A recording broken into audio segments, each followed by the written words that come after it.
Hello friends, I hope all are doing great. So today we are going to study humidity sensor. So what is humidity sensor? Humidity sensor are used to measure the amount of water vapor present in the air. So this is the simple purpose, to measure the amount of water vapor present in the air. Like you can see that in this image there are water vapors, right? So we need to measure them sometimes.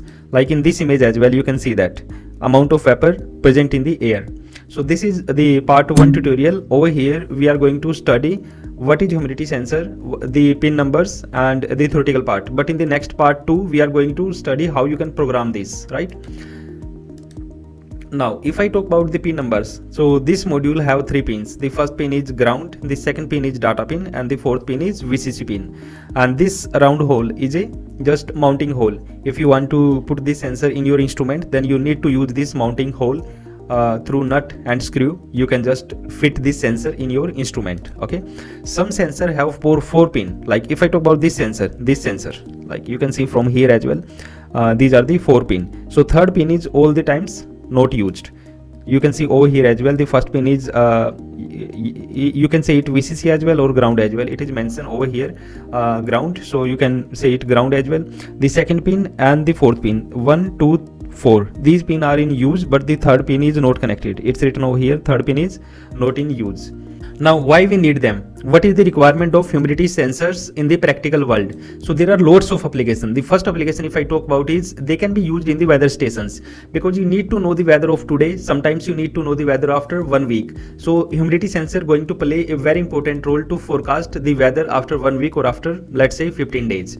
Now next application is in the industries. The life of electronic circuits or even mechanical machines depend a lot if the water vapor present in the environment. If there is no water vapor, maybe the electronic circuit will last 25 years. But if there is a heavy humidity over there, if there is lot of water vapor present in the environment, then in that case, maybe because of rusting, electronic circuit will last only, let's say, 15 months or 12 months only. And same is with the mechanical machines as well. Along with that, there are some process in the industries where the amount of water vapor present in the environment is going to affect the processes. So you can utilize this humidity sensor in the industries as well. Then in the houses, you can use this humidity sensor, because the growth of the plant will depend a lot on the humidity present in the environment. You can see this effect in the real world, like in the desert areas the growth of plant is less in comparison to the areas where is the lot of rain happens and there is a lot of vapor present in the environment. Then in medical sectors as well, you can utilize this humidity sensor, because in medical sectors like in sterilization, in lungs related instruments, it is very important to accurately calculate the amount of humidity present in the environment. So you can use this sensor over there as well.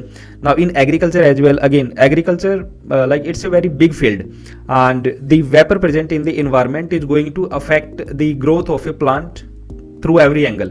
So you can use this humidity sensor in machines as well, in agriculture machines or in the environment. Now if I talk about inside of humidity sensor, so this is the plastic casing. The humidity sensor will come in this plastic casing. So if you will remove this plastic casing, then it will look like this. You can see that this is the upper portion and this is the lower portion after removing this plastic case. Okay, and this is DHT11 sensor. Now what is inside?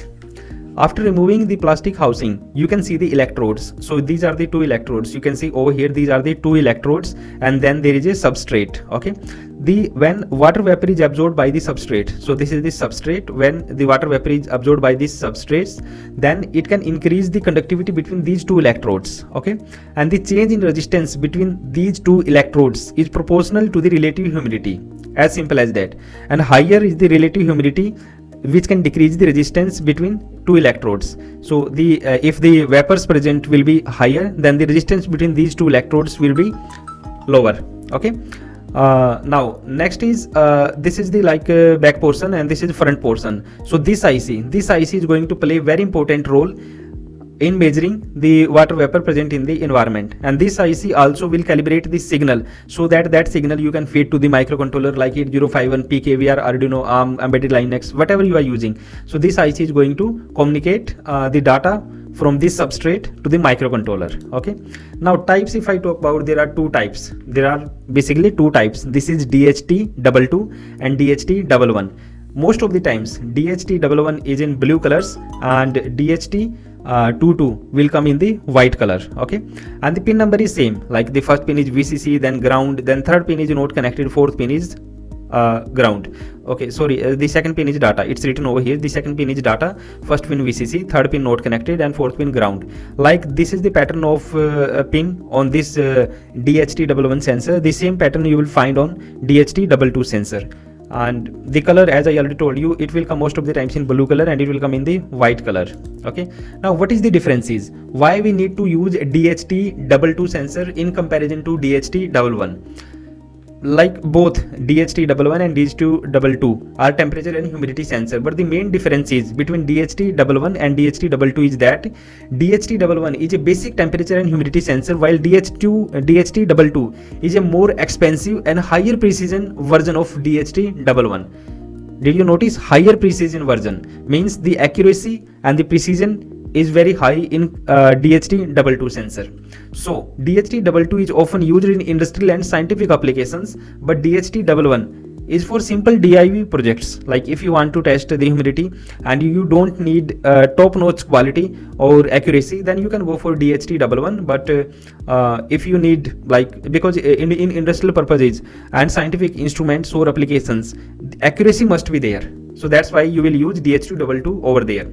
Now DHT11 temperature range is between 0 to 50 degrees Celsius, but DHT22 range is 40 to minus 40 to 80 degrees Celsius. This is the range.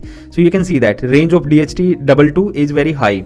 Now if I talk about the accuracy, it's plus minus 2%. DHT11 is plus minus 2%, but DHT22 accuracy is plus minus 0.5%. Okay. Now next difference is a DHT11 sensor measure humidity range between 20 to 95% with an accuracy of plus minus 5%. But if I talk about DHT22, the humidity range is 0 to 100% relative humidity with an accuracy of plus minus 2%. This is also a major difference. Now DHT22 sensor has lower power consumption in comparison to DHT11. So if you are using this sensor on a battery, then you must go for DHT22 because it is going to consume less power. Now DHT11 sensor is slower than DHT22 sensor because the data which it will send to the microcontroller, it will be very slow in comparison to DHT22. Okay, so if you need fast data from the sensor, then you should go for DHT22 sensor. Now DHT11 sensor cost less in comparison to DHT22, obviously because it's less accurate. Okay, and the range is also small, that's why it's going to cost you less. Now DHT22 sensor is more precise as compared to DHT11. So this point we have already covered.